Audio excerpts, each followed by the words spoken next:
खुशबू मनोरमा मिश्रा और आप देख रहे हैं इंडिया न्यूज। आतंक पर पाकिस्तान की एक बार फिर पोल खुल गई है। आतंक को पालने पोसने वाला पाकिस्तान, जी हां, अब दुनिया में आतंकवाद से सबसे ज्यादा प्रभावित देश बन गया है। रिपोर्ट्स में बताया गया कि पाकिस्तान में बढ़ते आतंक के पीछे कई संगठन हैं। दरअसल पाकिस्तान आतंकियों का बड़ा संरक्षक रहा है और इसी करतूत का पाकिस्तान को फल मिल रहा है। इस बीच भारत के लिए राहत की खबर है। भारत में पिछले एक साल में आतंकी घटनाओं में करीब 43% की कमी दर्ज की गई है। इसके पीछे कई कारण हैं। भारत की नीति बदल गई है। भारत आतंक पर तुरंत करारा जवाब देता है, लिहाजा आतंकवादियों को होश ठिकाने आ रहे हैं। Surgical strike, Balakot strike, operation Sindoor से भारत ने पाकिस्तान में घुसकर आतंकवादियों के कैंप ध्वस्त किए हैं। आतंक का एपिसेंटर बना पाकिस्तान, भारत ने 43% तक घटाया खतरा। आतंक को पोसने पालने वाले पाकिस्तान की स्थिति पतली है, क्योंकि पाकिस्तान आतंक के नाम पर कलंक है, इसलिए उसको आतंक का डंक है। अब ग्लोबल टेररिज्म इंडेक्स 2026 की चौंकाने वाली रिपोर्ट सामने आ गई है, जिसमें आतंक का एपिसेंटर पाकिस्तान बन गया है, जबकि भारत ने आतंक को लेकर खतरा 43% तक घटा लिया है। इस तरह पिछले एक साल में भारत के लिए सुरक्षा के मोर्चे पर राहत भरी तस्वीर सामने आई है। देश में आतंकी घटनाओं में करीब 43% की कमी दर्ज की गई है, जो हालात में सुधार की ओर इशारा करती है। ग्लोबल टेररिज्म इंडेक्स 2026 की ताजा रिपोर्ट में भारत इस बार 13वें स्थान पर पहुंच गया है, यानी पिछले साल के मुकाबले 2 पायदान नीचे आ गया है। इससे पहले भारत 11वें स्थान पर था। हालांकि क्षेत्रीय स्तर पर तस्वीर अभी भी चिंताजनक बनी हुई है। रिपोर्ट के मुताबिक दक्षिण एशिया लगातार 10वें साल दुनिया का सबसे ज्यादा आतंकवाद प्रभावित क्षेत्र बना हुआ है। इस बार सबसे चौंकाने वाली स्थिति ये है कि पाकिस्तान पहली बार इस सूची में टॉप पर पहुंच गया है, यानी वह आतंकवाद से सबसे अधिक प्रभावित देश बन गया है। वहीं अफगानिस्तान में हालात कुछ बेहतर हुए हैं और वह अब टॉप 10 देशों की सूची से बाहर हो गया है। कुल मिलाकर भारत में सुधार के संकेत जरूर हैं, लेकिन आसपास के क्षेत्र की स्थिति अब भी चुनौतीपूर्ण बनी हुई है। इतना ही नहीं, पाकिस्तान को छोड़कर साल 2025 में दुनिया भर में आतंकवाद से जुड़ी घटनाओं में कुछ राहत देखने को मिली है। कुल 81 देशों में हालात सुधरे हैं, जबकि 19 देशों में हालात खराब हुए हैं। आंकड़ों के मुताबिक इस साल आतंकवाद के कारण होने वाली मौतों में करीब 28% की कमी आई है। सिर्फ मौतों में नहीं, बल्कि आतंकी हमलों की संख्या में भी गिरावट दर्ज की गई है, जो लगभग 22% घटकर 2944 रह गई है। यह रुझान बताता है कि कई देशों में सुरक्षा व्यवस्था और आतंकवाद के खिलाफ उठाए गए कदम असर दिखा रहे हैं। कुल मिलाकर 81 देशों में हालात बेहतर हुए हैं, जो एक सकारात्मक संकेत है। हालांकि तस्वीर पूरी तरह से संतोषजनक नहीं है, क्योंकि अभी भी 19 देशों में स्थिति पहले से ज्यादा खराब हुई है। यानी एक और जहां दुनिया के बड़े हिस्से में आतंकवाद पर कुछ हद तक काबू पाया गया है, वहीं कुछ क्षेत्रों में यह चुनौती अब भी गंभीर बनी हुई है। इसके अलावा पश्चिमी देशों में आतंकवाद एक बार फिर चिंता का बड़ा कारण बनता दिख रहा है। हालिया आंकड़ों के मुताबिक इन देशों में आतंकवादी घटनाओं से होने वाली मौतों में करीब 280% तक की बढ़ोतरी दर्ज की जा चुकी है, जो सुरक्षा एजेंसियों के लिए गंभीर संकेत है। देखना ये होगा कि क्या आने वाले समय में आतंकवाद को लेकर स्थिति सुधरेगी या नहीं। Bureau report, India news.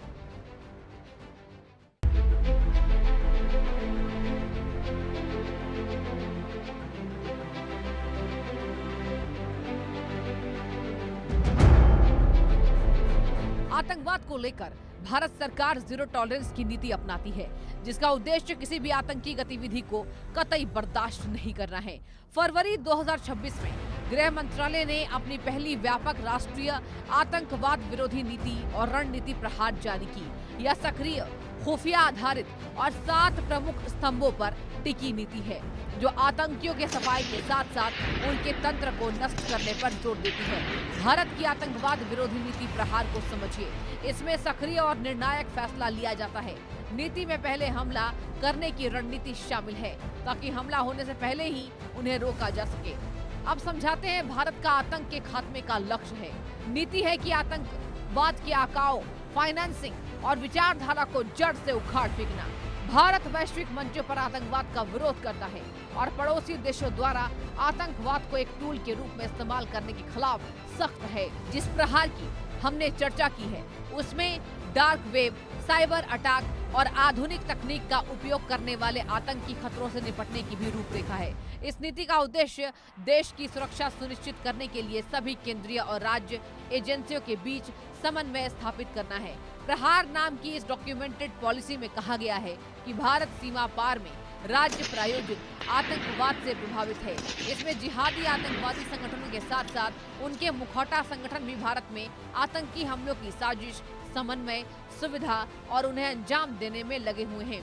इस पॉलिसी के तहत आतंकवाद से जुड़े हिंसा की घटनाओं के मामले में सरकारी एजेंसियों के बीच तालमेल पर फोकस किया गया है।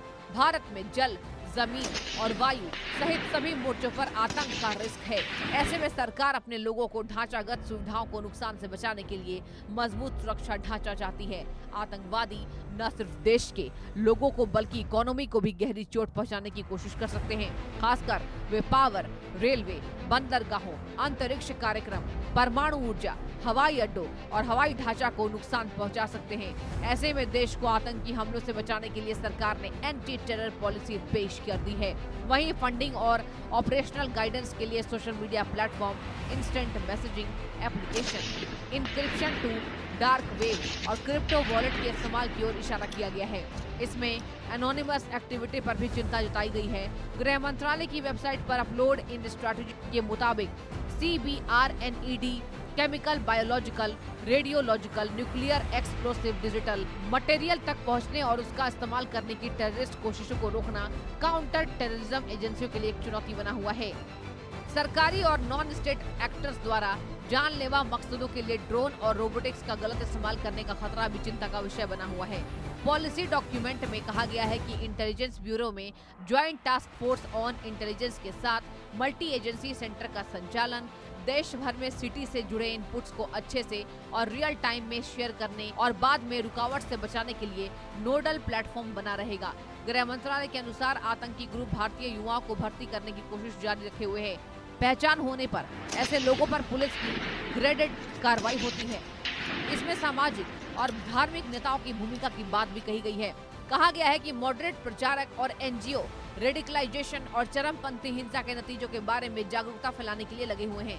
1993 के मुंबई धमाके या 26/11 का हमला या फिर पुलवामा का आतंकी अटैक, भारत अक्सर रिएक्टिव यानी हमले के बाद कार्रवाई करने वाला रहा है, यानी चोट लगने के बाद मरहम लगाने वाली सोच। लेकिन 2026 का भारत अब प्रोएक्टिव यानी हमले से पहले हमलावर को खत्म करने वाला हो चुका है।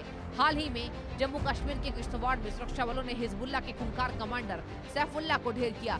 इस ऑपरेशन ने एक बार साफ कर दी कि आतंकी अब सिर्फ पहाड़ों में नहीं छिपे हैं, बल्कि वे एनक्रिप्टेड एप्स और सैटेलाइट फोन के जरिए विदेशों से गाइड हो रहे हैं। इसी हाइब्रिड टेररिज्म को कुचलने के लिए गृह मंत्रालय ने प्रहार को पेश किया है। यह नीति भारत की जीरो टॉलरेंस नीति का लिखित प्रमाण है। Bureau report, India news.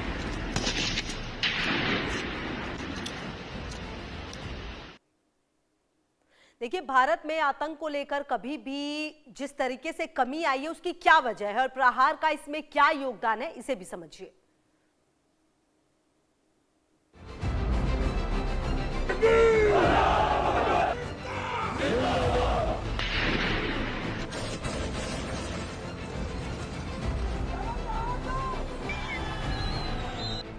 आतंक को लेकर पाकिस्तान दुनिया का सबसे ज्यादा आतंकवाद प्रभावित देश बन चुका है। Institute for economics and peace की रिपोर्ट के मुताबिक 2025 में पाकिस्तान में आतंकवादी हमलों में 1139 लोगों की जान चली गई, जो 2013 के बाद सबसे ज्यादा है। रिपोर्ट में बताया गया है कि पाकिस्तान में बढ़ते आतंक के पीछे कई संगठन हैं। इनमें सबसे बड़ा नाम पाकिस्तानी तालिबान यानी TTP का है, जो पाकिस्तान का सबसे खतरनाक आतंकी संगठन माना जा रहा है। इसके साथ ही पाकिस्तान बलूचिस्तान लिबरेशन आर्मी यानी BLA का नाम भी लेता है। हालांकि BLA खुद को फ्रीडम फाइटर कहता है। 2025 में TTP ने 595 हमले किए, जो पिछले साल के मुकाबले करीब 24% ज्यादा है।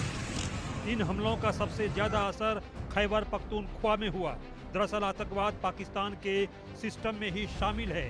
बीजेपी के राष्ट्रीय प्रवक्ता तुहीन सिन्हा ने तीखी प्रतिक्रिया व्यक्त की है। उन्होंने कहा कि पाकिस्तान अभी भी आतंकवाद की सोच से बाहर नहीं आया है। उनके मुताबिक पाकिस्तान अपनी पुरानी आदत नहीं छोड़ पा रहा है और आतंकवाद उसके सिस्टम में ही शामिल हैं। दरअसल इन्होंने अभी हाल में भारत में पाकिस्तान के पूर्व उच्चायुक्त बासित के स्थानीय पाकिस्तानी चैनल को दिए इंटरव्यू के जवाब में दिया। बासित ने कहा था कि अगर अमेरिका पाकिस्तान पर हमला करता है तो नई दिल्ली और मुंबई जैसे भारतीय शहरों पर हमला करना इस्लामाबाद का आसान विकल्प होना चाहिए।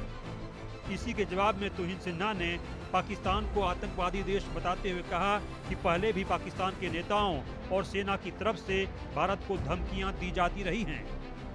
उन्होंने यह भी कहा कि भारत की सख्त नीतियों, खासकर ऑपरेशन सिंदूर के बाद पाकिस्तान दबाव में है और इसी वजह से इस तरह के बयान सामने आते हैं। उन्होंने यह भी आरोप लगाया कि पाकिस्तान ने हाल ही में अफगानिस्तान में एक ड्रग रिहैब सेंटर पर हमला किया, जिसमें कई लोगों की जान चली गई। दरअसल भारत पहले जैसा नहीं है।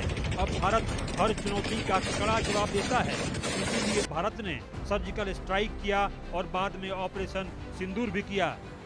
लेकिन पाकिस्तान अपनी करनी से आतंकवाद से जूझ रहा है।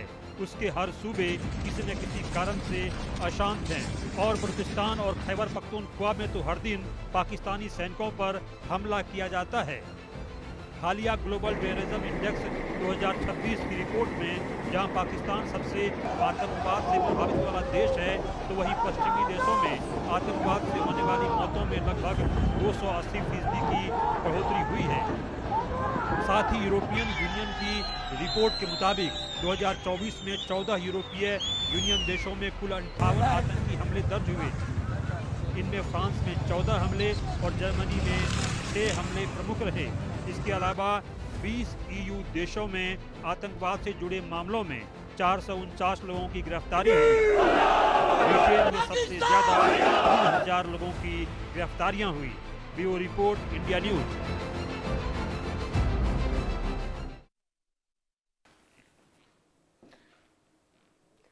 देखिए, आतंकवाद पर भारत कैसे करारा प्रहार करता है, इसे आपको एक रिपोर्ट के जरिए भी समझाने की और बताने की कोशिश करते हैं।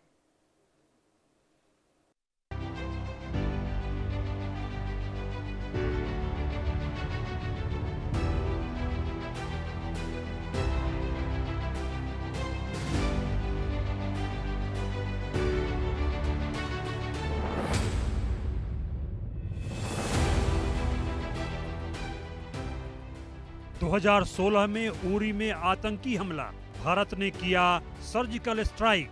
2019 में बालाकोट एयर स्ट्राइक, पहलगाम में आतंकी हमले के बाद ऑपरेशन सिंदूर, जब आतंक ने सरहद पार से दस्तक दी, जब मासूम जवानों के खून ने देश को झकझोर दिया, तब भारत ने सिर्फ चेतावनी नहीं दी, भारत ने जवाब दिया घर में घुसकर।